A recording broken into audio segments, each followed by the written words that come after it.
6th first டேர்மில் page number 29 36 156 இரு எண்களின் மீப்போவா 12 எண்ணில் அவற்றில் மீசிமா காண்க. ஆல்ரெடி இது மாதிரி நம்ம 3 சம் பார்த்துட்டுங்க.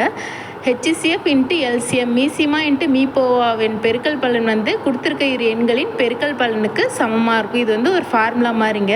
இப்போ வந்து மீப்போவா 12 மீசிமா கொடுக்கல. அடுத்து அந்த இரு எண்கள் 36 இன்ட்டு 156. நம்மளுக்கு இப்போ மீசிமா இந்த சைடு வேணால் அதை மட்டும் வச்சுட்டு நம்பர்லாம் அந்த சைடு எடுத்துகிட்டு போயிடலாம். 36 இன்ட்டு 156 டிவைட் பை 12. 12 கேன்சல் பண்ணால் 1 12 12 3 12 36.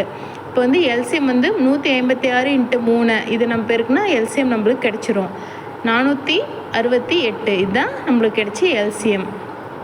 இந்த ஃபார்முலா என்ன சொல்லியிருக்காங்கன்னா மீப்போவா இன்ட்டு மீசிமா அப்படின்னா எல்சிஎம் HCF ரெண்டையும் பெருக்குனா நம்மளுக்கு வந்து ஒரு வேல்யூ கிடைக்கும். 468 12 பெருக்குனா ஒரு வேல்யூ கிடைக்கும். அதே மாதிரி 36 156 பெருக்குனா ஒரு வேல்யூ கிடைக்குங்க. இந்த ரெண்டு வேல்யூவும் சமமாக இருக்கும் அப்படின்னு சொல்லி சொல்கிறாங்க. அடுத்து வந்து இதே மாதிரி இன்னொரு சம்மு இரு எண்களின் மீப்போவா 3 மற்றும் மீசிமா 72 ஒரு எண் 24 எண்ணில் மற்றொரு எண் என்ன அப்படின்னு சொல்லி கேட்டிருக்காங்க. இதே ஃபார்முலா வச்சு ஆன்சர் வந்து கமெண்ட் பண்ணுங்கள்.